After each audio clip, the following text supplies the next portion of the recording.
Construtivismo russo e design social. Dois assuntos que se unem com a maior veemência e que nós, na nossa contemporaneidade, conseguimos entender de uma forma muito mais próxima.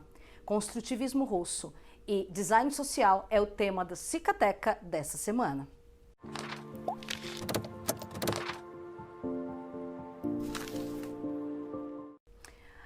O Cicateca, criado pela Atom Studios, tem o critério de trazer informação e conhecimento todas as quartas-feiras neste canal no YouTube.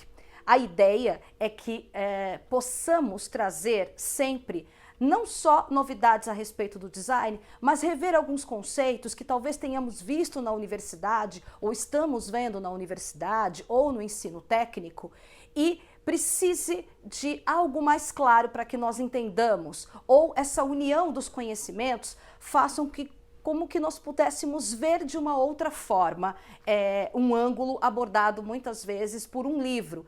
E na hora de unir todos eles, a gente chega num conceito muito melhor. Então o Cicateca, na realidade, é um programa que semanalmente está no ar pela Atom Studios, trazendo esse conteúdo para profissionais, para alunos do ensino técnico, alunos do ensino universitário, de design e comunicação, clareando muito mais essas tônicas de assuntos que aparecem cotidianamente para a gente sobre design e que podemos aproveitar também essas questões de influência.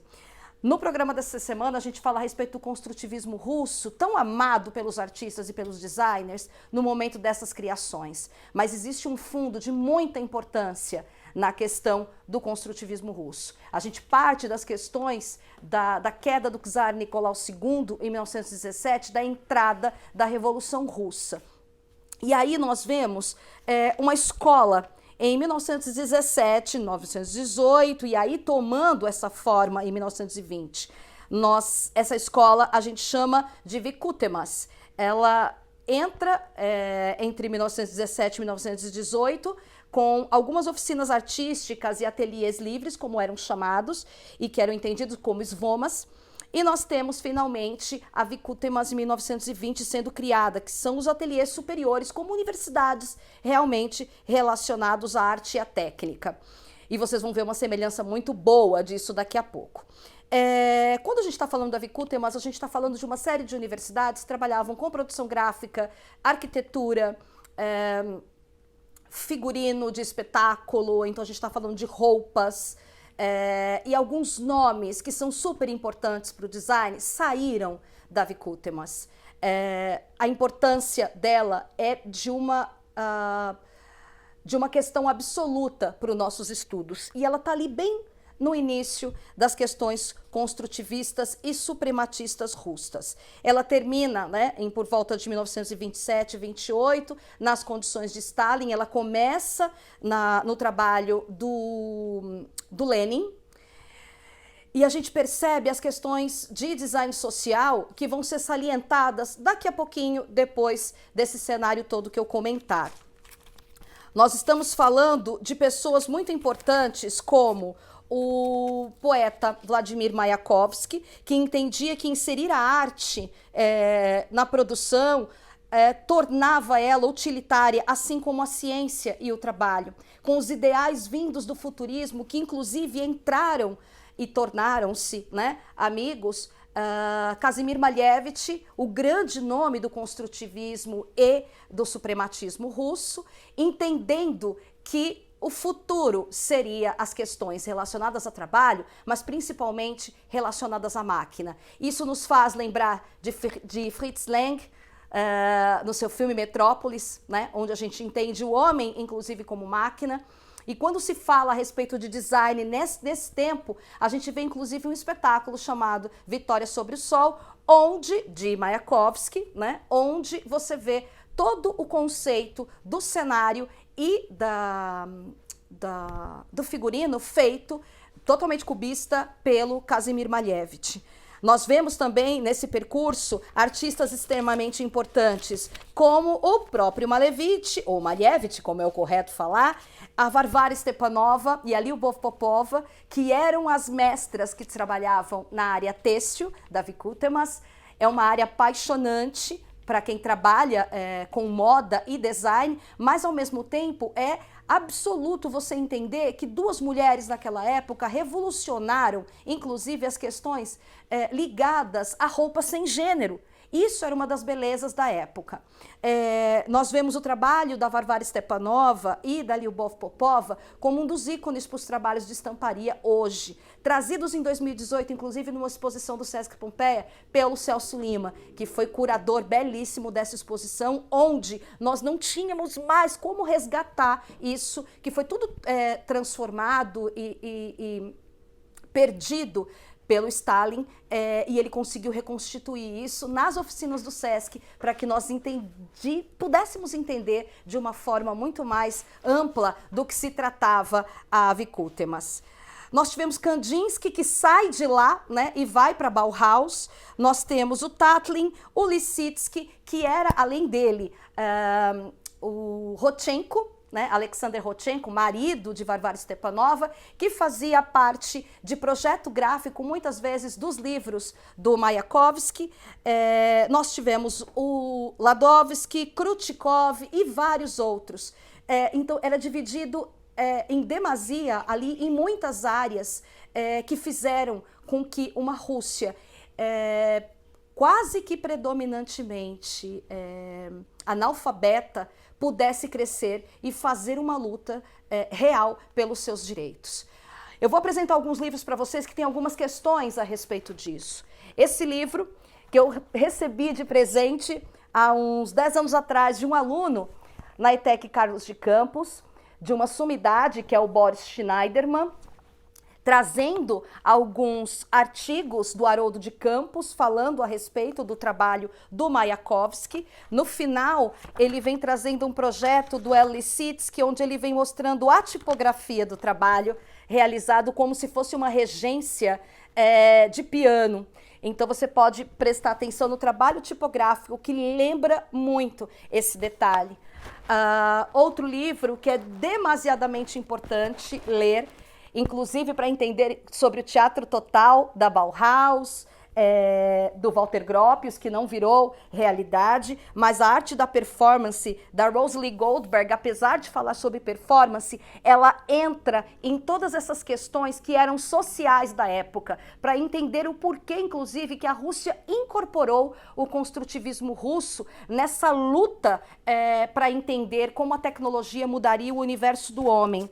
Nessa época, o Malevich pensava que a arte deveria libertar-se de toda tendência materialista social. E nós ainda temos um cara que é absoluto para essa época. Eu estou usando absoluto 3 vezes hoje, mas esse contexto é muito forte para mim como pesquisadora dentro do universo do design, que é o Meyerhold, que trabalhava com a biomecânica relacionada ao ambiente do espetáculo teatral. Esse livro da Rosalie Goldberg, ela traz o primeiro capítulo sobre o futurismo e o construtivismo russo. Então a gente está falando de toda a estética plástica anarquista, inclusive, que iam para as ruas da Rússia, os bares que eles frequentavam e o quanto isso era importante para entender sobre essa área. Aqui nós temos o design gráfico com uma história concisa, que já foi tema do Cicateca, que também tem um discurso muito livre, muito tranquilo, jornalístico, a respeito de construtivismo russo. Nós temos o catálogo da época, inclusive existe um crowdfunding feito pelo Celso Lima a respeito do trabalho da Wikutemas. Esse daí que é o catálogo da época perfeito de 2018, com bastante conteúdo a respeito do assunto. E o livro que resgatou esse estudo que eu sempre faço a respeito do construtivismo russo, que é o papel social do design gráfico. Logo organizado, né, pelo Marcos Costa Braga, um dos caras primorosos de trabalho na FAUSP, extremamente respeitado, e ele traz no primeiro capítulo, que é da Maria do Carmo Curtis, que é a dimensão social do design gráfico no construtivismo. As referências bibliográficas das mais diversas, nela deixa muito claro nesse artigo, nessa composição, o entendimento que o design social sai exatamente dessa época na Rússia. Por quê? A primeira vez que o Estado investe no homem, no trabalhador, no operário, fazendo com que toda essa característica de ensino, de trabalho e de arte se unam para transformar o homem em alguém melhor. Foi por pouco tempo. Walter Gropius até deu um pulinho na Rússia e entendeu um pouco mais sobre isso e abre a Bauhaus. Acredita-se que por influência, porque todas as questões bauhausianas entre Weimar, Dessau e Berlim lembram muito a constituição das aulas da Wikutemas. E o pensamento de Lenin a respeito dessa construção social vai muito além de questões políticas, vai além do olhar humano. Hoje nós entendemos o design social como algo que capacita locais, faz com que pessoas não saiam de suas origens para procurar trabalho e atividades noutra, sendo que pode subsistir ou existir de fato nesse lugar de origem.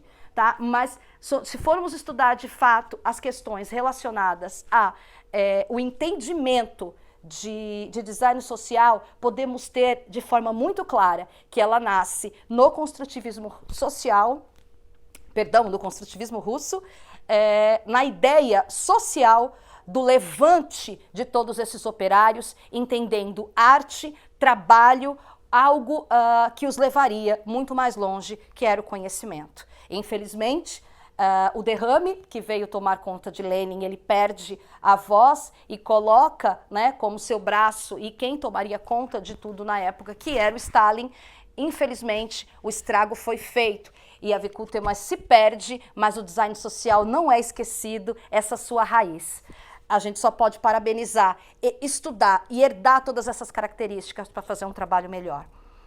Curtam o nosso canal, a gente está muito contente, inclusive é uma felicidade para mim estar com vocês hoje. Vitorioso o canal, que já está algumas semanas no ar, mas está tendo um número de views muito grande, então eu quero, em nome da Atoms Studios, agradecer a todo esse número de visualizações, porque dá importância para o design e para o entendimento do ser humano.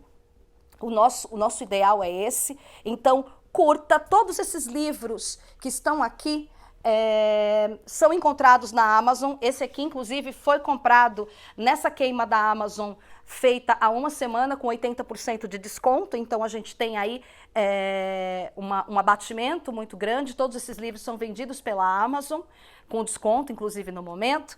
Então, curta nosso canal no Telegram da Atoms Studios do Cicateca. Que eu vou deixar aqui abaixo o endereço. Inscreva-se no canal, que semanalmente a gente traz esse F5 que vem do passado, tá no presente ou vai para o futuro, mas sempre falando de design e comunicação. Um beijo e até lá!